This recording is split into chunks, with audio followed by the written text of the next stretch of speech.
Today is Friday the 9th of March, and we have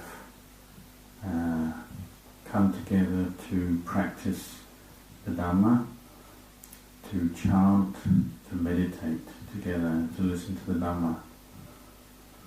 When we have time to chant the Buddha's teachings and practice samadhi bhavana, the aim of this is to cleanse and purify our minds and to find peace inside.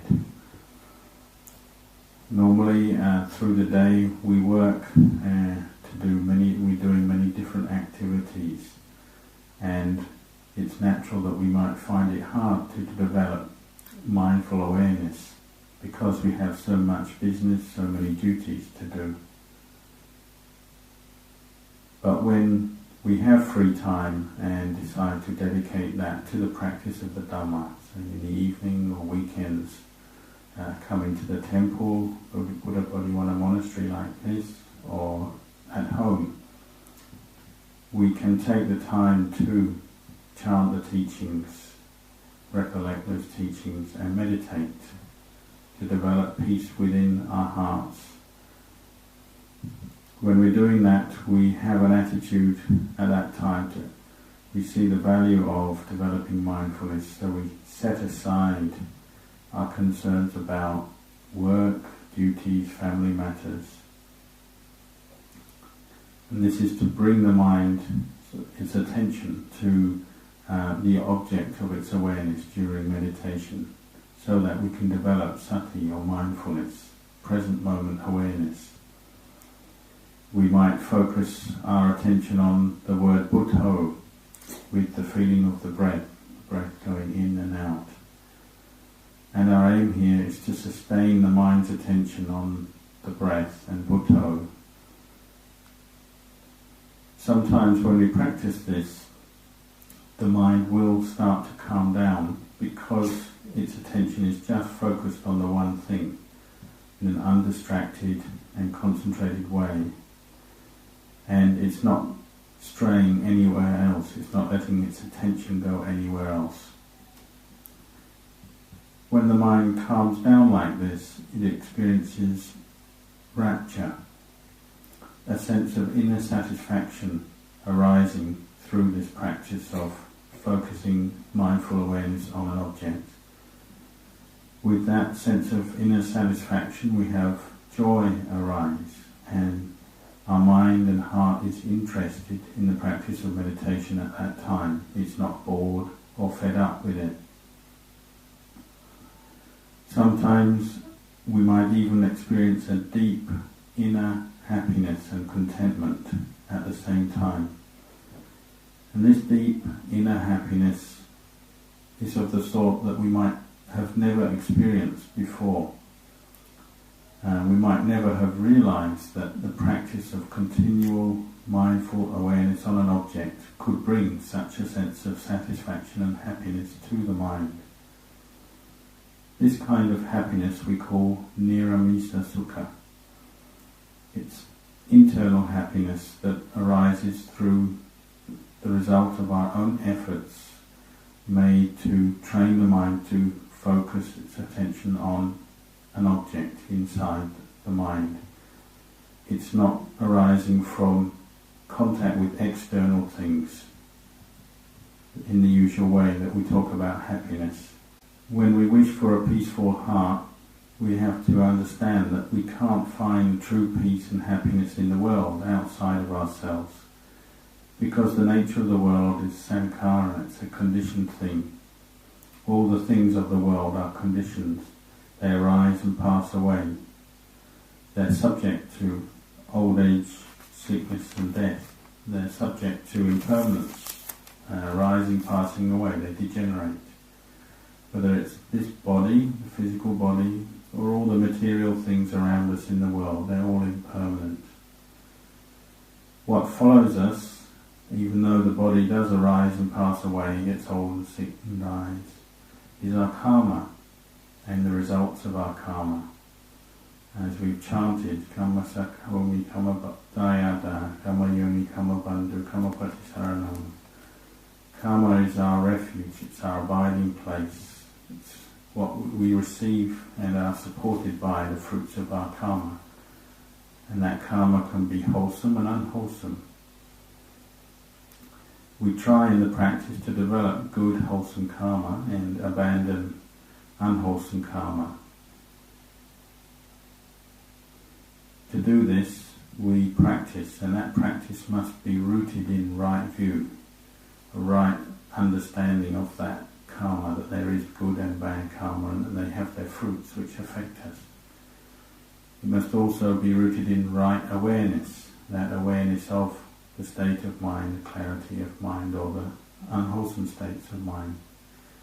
And it must be rooted in right reflection, right wisdom, directed particularly to this body, to see the conditioned nature of this body, that it is subject to anicca, dukkha, anatta. It's impermanent, unsatisfactory, and not self.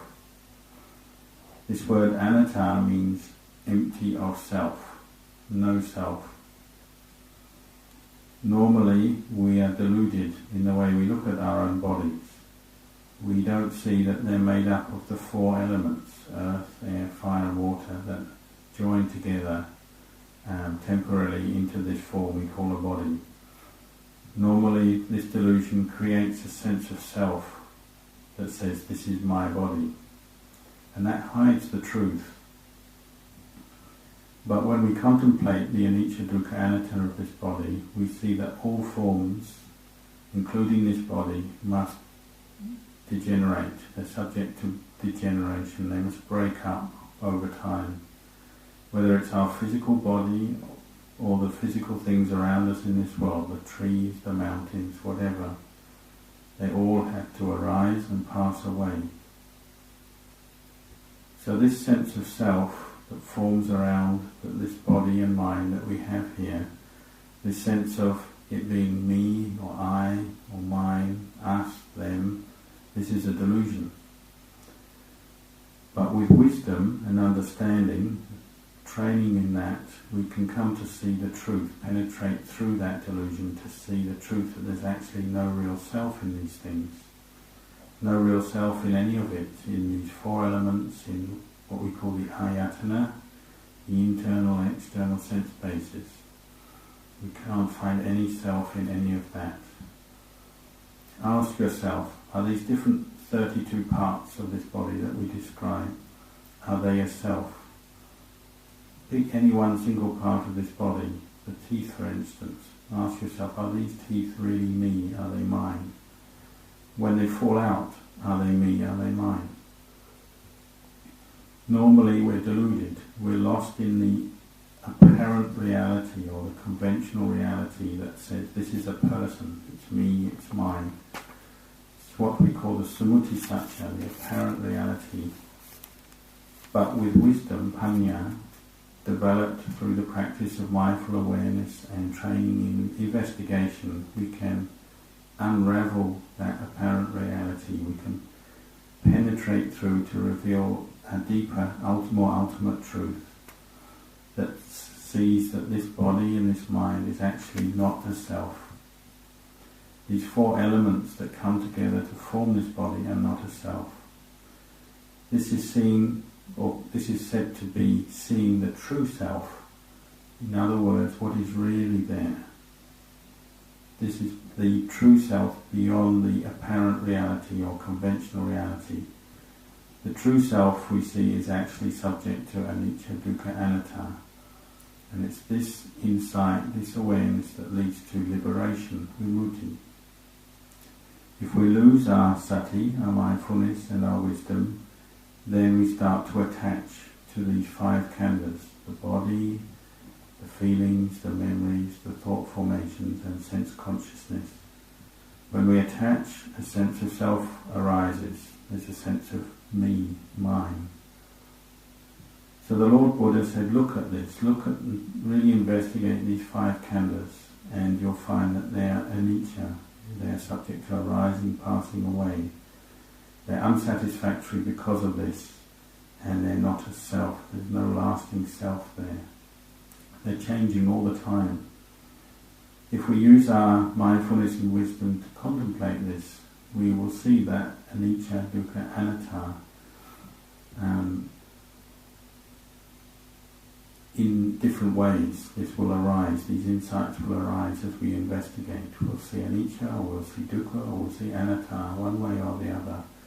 These will become clear, and the effect of that on the mind is to uproot this attachment which is normally there through delusion. This attachment which normally forms around rupa, physical or material form, and nama, mentality, mental, or the mind, and the contents of the mind. When we uproot our attachments at any time, then the sense of dukkha, unsatisfactoriness or suffering will disappear from our experience, and we'll see no self, not self, in the five khandhas. We'll see that there's no me and no them, or him or her.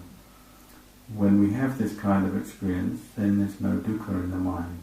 There's no sense of self, no sense of us or them, me or them. But to see this, we must practice. We use kammatthana, developing mindfulness, awareness, and investigating the truth with wisdom. We use both samadhi and panya. Panya can help develop samadhi, and samadhi can be a foundation for the development of panya. With samadhi we have peace of mind, calm, contentment, and this allows us to teach our own mind, our own heart easily when it's calm. So whenever we have free time, we should turn to develop this peace, this calm that is so valuable, because then we will be able to train our wisdom to really see the truth, the true nature of our existence. Even if we do have a job with many duties, we have a family, we should try to find the time to practice in the evenings, in the weekends. And this is practicing to find internal wealth, the wealth that comes through dhamma practice. Normally we spend maybe 40 hours a week or more finding the external wealth that we have to get in the world, the money and the resources to live. So to give up some time to find this internal wealth, which is helping us to find a way out of suffering, out of the whole cycle of birth and death, surely we can do that. We can dedicate that time to raising the level of our mindfulness and our understanding. Really, all the different methods of practicing Buddhism, if they are practicing along these lines of sila, samadhi and panya, and we stay within these guidelines of sila, samadhi, panya, then all the different techniques we can use will bring us to develop the understanding, this understanding, and to see the dhamma. To see the dhamma that the Lord Buddha taught. It's actually very close by to us, but we must have awareness. We have to develop sati continuously, at every moment, in every posture, whether we're standing, sitting, walking, lying down. We aim to develop sati and observe the truth at all times. First of all, we just develop sati with awareness of our external posture. As our mindfulness becomes more refined, we can turn to the breath and just be aware of the internal movement of the breath, the in and out breath. Normally, as we practice this, we will be affected, our mind will be affected by the five hindrances. That is, we'll have sensual desire come up, or anger and ill will, or worry, or sloth and torpor, or doubt.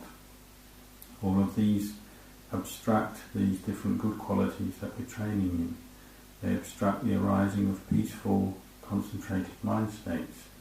So we have to practice regularly to find ways to deal with these hindrances and overcome them. Once we have faith and confidence to keep up our efforts in the practice,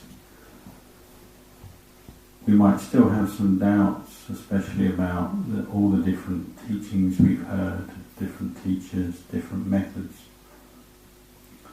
But really all of these methods, they come back to the four foundations of mindfulness, the Satipatthana Sutta. Focusing awareness, mindful awareness on the body, on feelings, the mind and dhamma. Contemplating these five khandhas to see them in the light of reality. We focus our awareness on the body, and that becomes the foundation Satipatthana, Kayanupassana, Satipatthana. We focus our mindfulness on feeling, and that becomes Vedananupassana, Satipatthana. We focus our sati on sanya, memory, sankhara, mental formations or thought formations.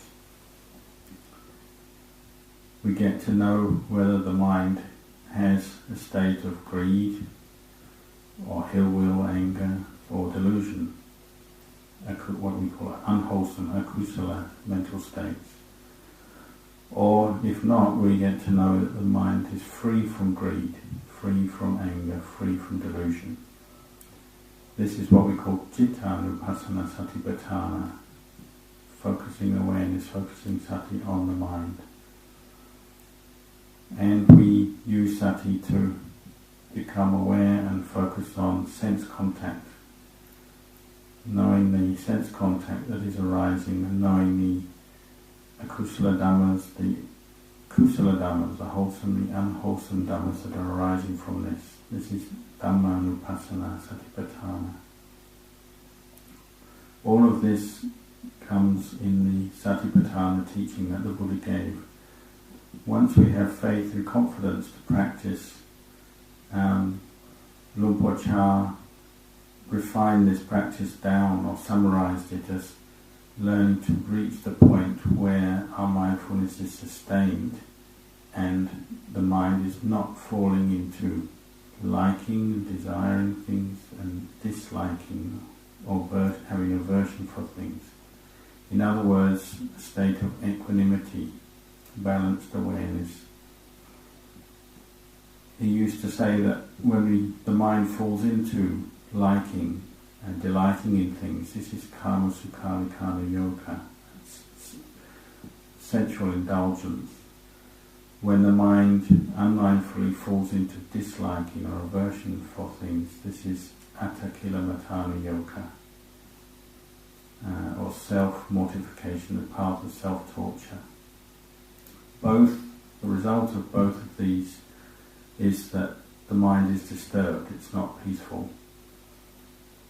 So don't follow either. The way of practice is to neither let the mind get caught into liking and attaching to things or disliking. You could compare this to a log floating down a river. If it doesn't get stuck on either side of the bank and keeps flowing downstream, and eventually it will reach the ocean. And this practice of developing mindfulness and equanimity, and not to fall into the different moods of liking and disliking, this will bring us to see the Dhamma, to reach that ocean. What blocks this, or is the obstacle for this, is the sense of self that arises, our desires, our attachments which arise. And this is what prevents this peaceful equanimity arising in the mind. So this is why we have to practice. We need chanda, this sincere commitment to the practice. Once you have a sincere commitment to the practice, then this will bring forth effort. And the kind of effort you really want to develop is a persistent effort, that sense of not being willing to give up in the practice. And when we consider that this is a noble path, that ennobles the mind, and this is what gives you that willingness not to give up. And if we keep putting effort into our practice, then it will become the cause for peace to arise in our hearts through the presence of sati. If we keep practicing, our mind will come to see and realize the Dhamma that the Buddha was teaching. The Buddha said that all things, all conditioned things, these are all what we call samuti satya, the apparent reality, conventional reality.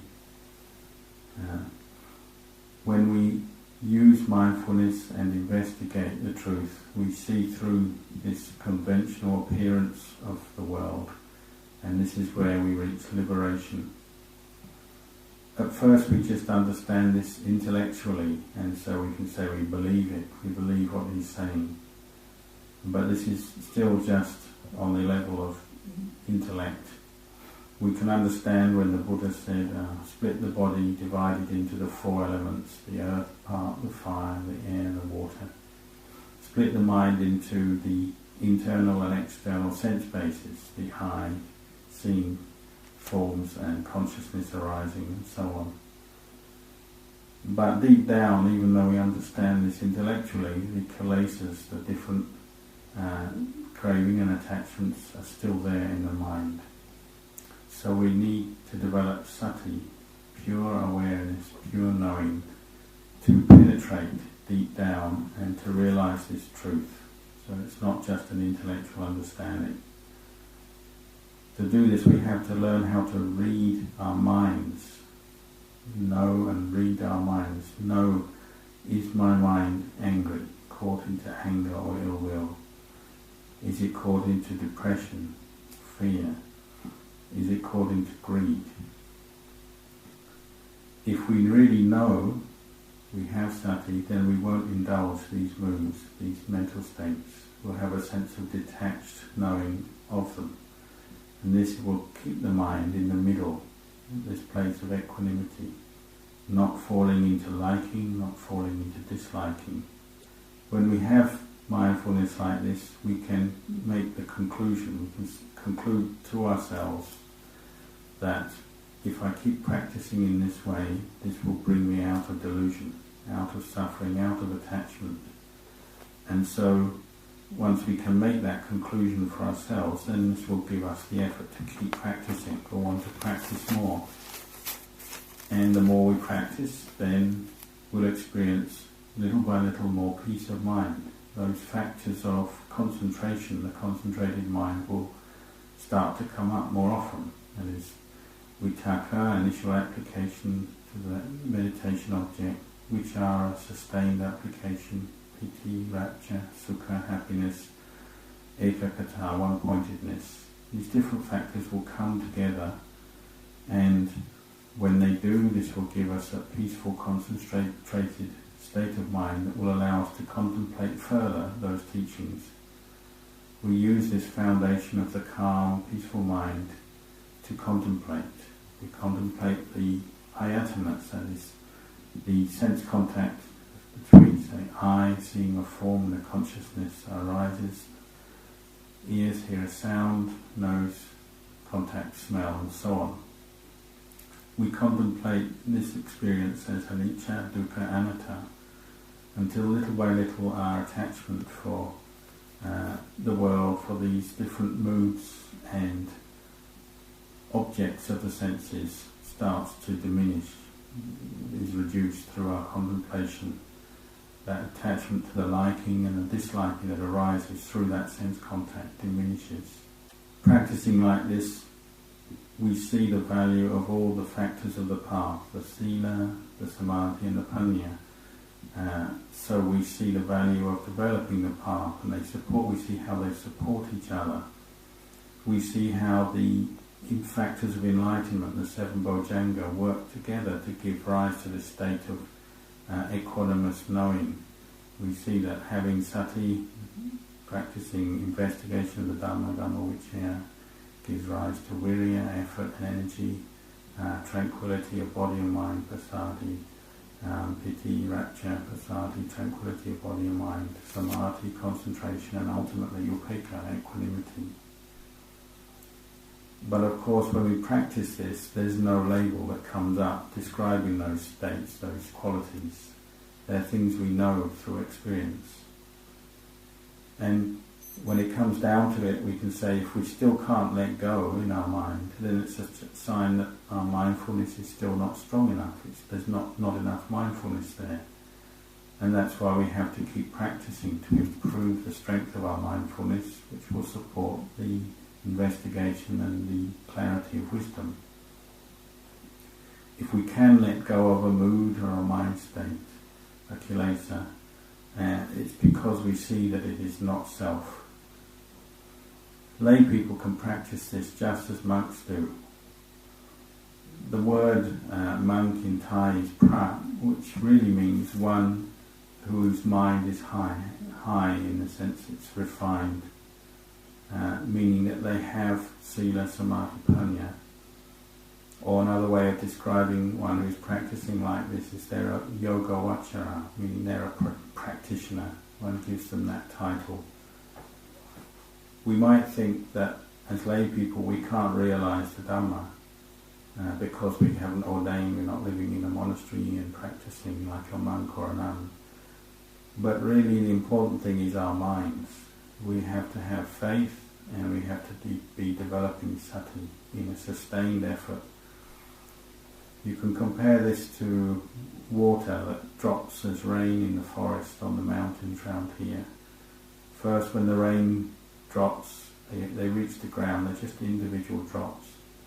But little by little they join together to form little rivulets, little streamlets, which gradually come together and form mountain streams as they fall down the mountain. Our mindfulness is the same. At first we have moments of mindfulness, and these lead to moments of insight and awareness. But from all those moments, they join together little by little to become a stream of mindfulness, when there's firm concentration in the mind. And with that concentration and calm, we get clearer and clearer knowing and a deeper and deeper understanding of truth. At first we see impermanence a little. We might notice it in small ways in our lives, in this body. But as we keep practicing with mindfulness and keep investigating deeper, we'll see it more often and more clearer. And when we do, this will give rise to this detached state where piti, joy, rapture and sukha, happiness arises. And this is what allows the mind to let go of its attachment to rupa, physical form, nama, mentality, and the kilesa. Practicing like this, little by little our mind is purified and our heart experiences more and more peace. So really see the importance of the efforts you've been making in the past and are making now in your practice. This effort we call yoga. It's the real term yoga, means one who's putting effort into the practice and the effort that they're making to see the Dhamma. Luang Por Chah used to say sometimes that those people who don't know very much are actually easy to teach. The more we know, generally, the harder we are to teach, the harder to see the Dhamma, because we tend to attach to our knowledge. It's a delusion. We can attach to knowledge about the practice, about different techniques, ways of doing it. We can even attach to states of samadhi, states of calm and happiness that arises in the practice. All that attachment is what we call ego, sense of self, which comes up and actually blocks our practice, blocks our progress. So we have to contemplate to see that, the harm of this, and let go of it all. That letting go will lead to the arising of real bhavana, maya, panya, the wisdom that comes through insight of a peaceful mind. Whatever doubts we might have, uncertainty about the technique, teachers, this is where we let go of them through developing internal wisdom that really understands the peaceful mind and experiences the peaceful mind. You could compare it a bit like all of us, we live here in Melbourne. You can see that you can enter Melbourne from different directions, from the north, the south, the east, the west. There's not just one way, one road that enters into Melbourne. But all of those roads bring you into the heart of Melbourne. And similarly, the practice of the Dhamma.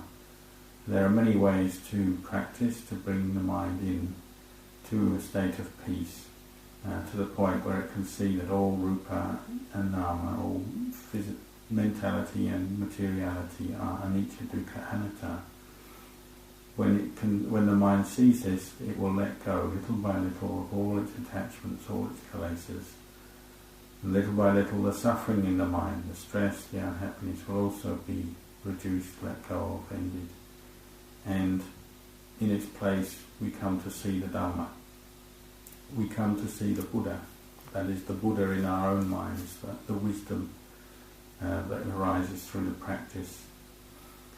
So even if we do have different duties, responsibilities in life, try to keep up your practice and try to practice well. It's only this way, when you really put effort into the practice, sincere effort, that you'll be able to overcome your doubts and uncertainties.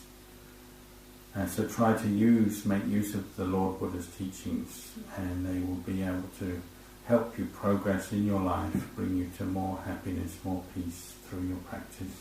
Andamayang ovadakata sadhu karang dadamase. Sadhu, sadhu, sadhu, anumodam. At the back, did you hear clearly? He asked, did what he's saying make sense? Did you understand it? We put in a bigger speaker at the back, so that make sure you get all the Dhamma, nothing is missed. He's asking how many of you drove out from Melbourne or the suburbs tonight? Most of you. Since when you're driving out, you have to see that the distance from wherever you come from to the monastery is actually just that much. It's just the right amount from wherever you are to here, from A to B. So what our mind tends to do is add on to the experience, and it says, oh, it's far, or it's short, it's near. But that's our own perceptions that we add on to it. Really the distance is just the right amount. It's just in itself okay.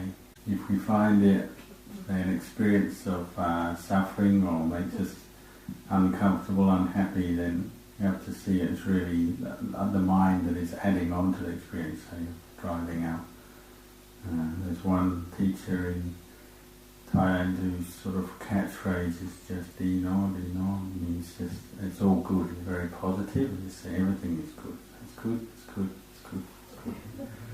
Keep saying that, then you feel better, don't you?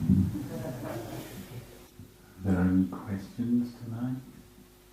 Just try not to think that because you're a lay person trying to practice the Dhamma that you can't do it. It's impossible for lay people to progress in the Dhamma or realise the Dhamma because you have so many duties. Just be very positive and keep putting effort into the practice. Try to meditate every day if you can. Keep developing mindfulness, and you never know, you might find that the results are much better than you think. How do you, when you're meditating, is it when the mind is calm, that's when it's up to fall asleep? When the mind is dull. Really there's two reasons that lead to sleepiness when we're meditating. One is the obvious one, that we might literally be very tired, very exhausted, and physically the body is struggling. So the correct thing maybe then is to actually have a rest, because whatever you do, you can't overcome that. But the other more important one is to know is what we call the hindrance of sleepiness, or what's called sloth and torpor. And the main thing here is that it's a habit of mind, that when we sit down to meditate, or just when the mind is quiet, it goes into that state of sleep very quickly, slips into it. And that's where you have to start recognizing that habit, and know, oh, this is a habit I keep doing, and you can actually overcome it, change that habit by raising your level of mindfulness. Just elaborating on the cause of sleepiness, when he says it's a habit, you could say that it's the mind as a habit, as a regular thing. It has this tendency to seek satisfaction in falling asleep. It likes to fall asleep, and it's done it many, many times, so it's an established habit. that's the way the hindrances are. We call them hindrances because they're things that tend to come up regularly and we keep falling into them. So he said it could be another one is doubting. And the habit of doubt, you become one who is a doubt and you doubt a lot. Whatever you think about, turn your attention to, you'll start doubting and you're uncertain. You'll think about it a lot and that will feed the mind, won't let it settle down. So you can observe these different hindrances to see, well, where are they coming up most often? And some people it might be a tendency to sleep. It's just because you've had that there a long time in the mind. You could say, oh, when my eyes are open and I'm doing other things, I don't have it. But as soon as I sit down to close my eyes, I start falling asleep. And that's a sign that it's a habit that's built up. You have to start to be aware of it and then do something about it. And it could be doubting, it could be any of the different hindrances. You have to observe yourself very closely. How to overcome darkness? The first thing is just to be aware of the mood of boredom. Make it the object of your mindfulness. So say you're meditating on the breath and you're finding that difficult, so the mind starts to go to boredom. Well, become aware of that. This is boredom, and know what it's like. Get to know what the mood of boredom is like. And then you can ask yourself questions like, is this boredom permanent? Will this mood be there all the time once it's in the mind? Or in Ajahn Chah's phrase, it's uncertain, it's not sure. Meaning, it doesn't last, it's not going to last all night. It'll last for a period of time and then it'll stop, it'll change, some other mood will come into the mind. When you bring up that recollection, that reflection of boredom is just one mood that arises, it's there for a while and passes away, then you get to know boredom as an object of mind. You're bringing up mindfulness that way. And little by little, just the same as the sleepiness or doubting, the boredom or the hindrance of boredom, you get to know it, familiar with it, and then you can let go of it. The other way to deal with it also is to say, well, if the mind is bored, it's uninterested, it's not very excited, it doesn't have a sense of contentment, then find something to recollect that will bring up a sense of satisfaction, that will bring up more joy, more interest. So you might have to then turn to an object. It could be any aspect of the Buddha, the Dhamma, the Sangha, particularly something that in the past you know has stimulated a sense of joy and interest. Then you bring that up skillfully, you mindfully bring up that recollection, think about it. And you remember the mood of being not bored that you've had before in the past when you've been interested in something. You bring that up again with awareness, and you can change your mood that way. Another question is, when monks give lesson, if we can understand the meaning of chanting, could we receive any benefits of it? We can understand the language. It's important to remember with blessings, ceremonies, these kind of things, that it's not always just a matter of language, understanding the words. More importantly is the feeling and the mood of the mind that's generated.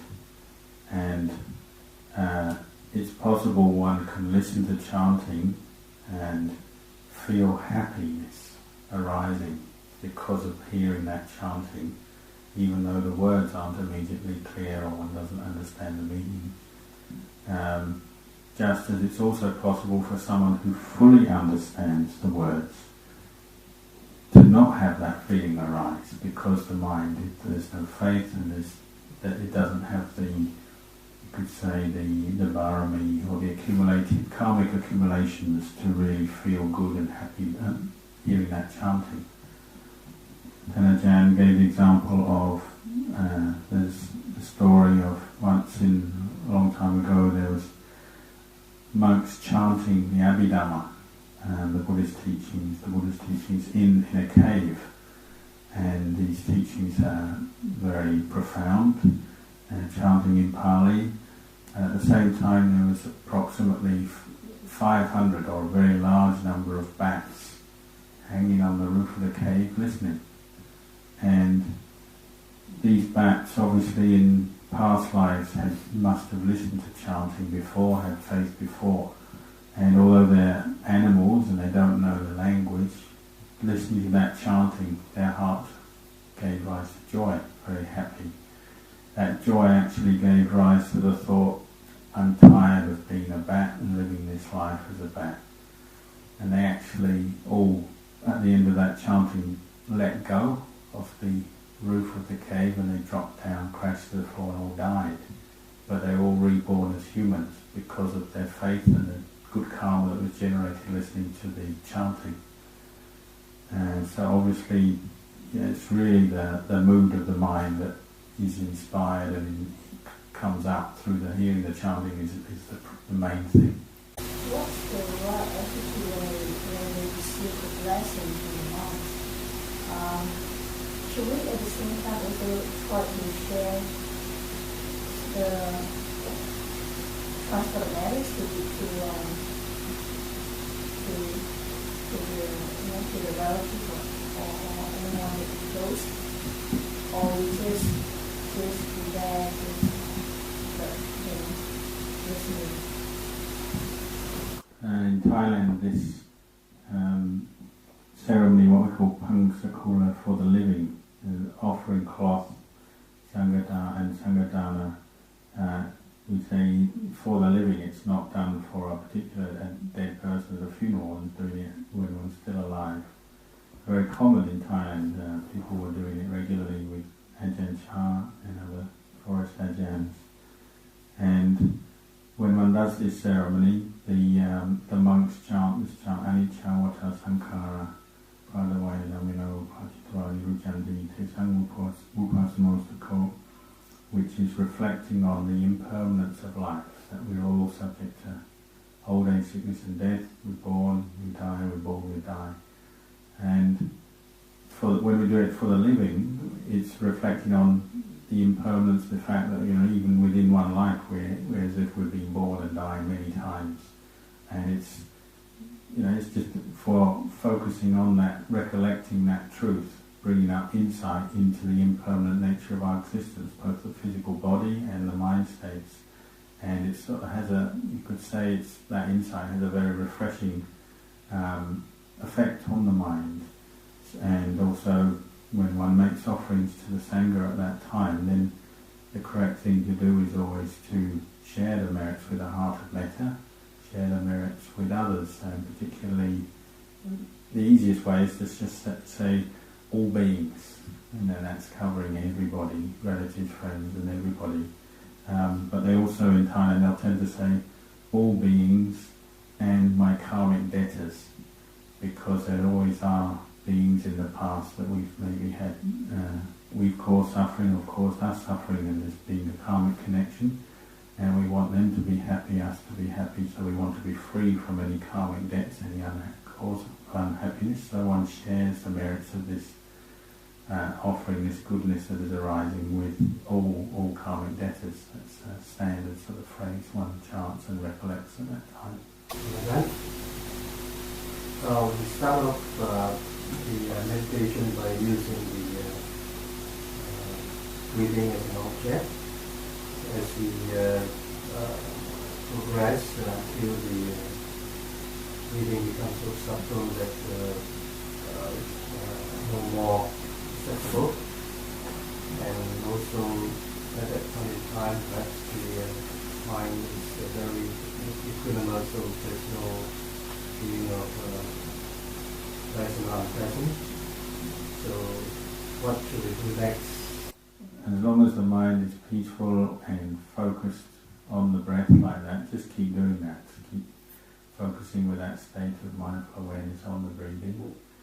When it starts to think again, at that point, then you want to start turning your attention to contemplate the body, the physical body, and in light of the three characteristics, anicca, dukkha, anatta. Should there be also no perception of the body and also the breathing has become imperceptible. Should we force to bring the breathing back, or should we let it do something else?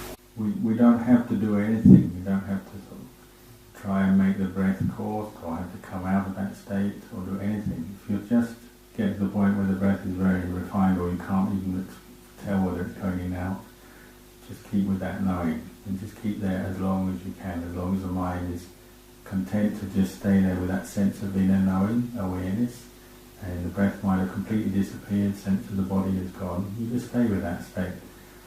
When it reaches its own time, in its own time, it will start to come out, withdraw from that state.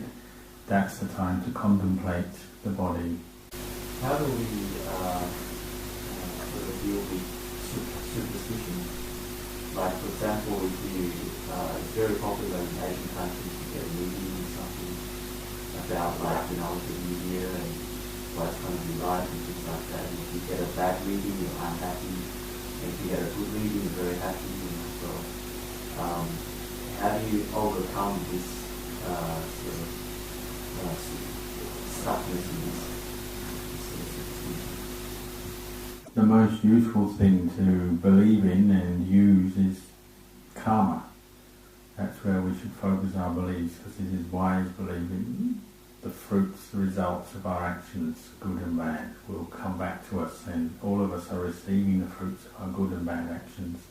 The happiness we receive is the result of the skillful things we've done. The unhappy experiences that come to us, and that's the result of our unskillful karma.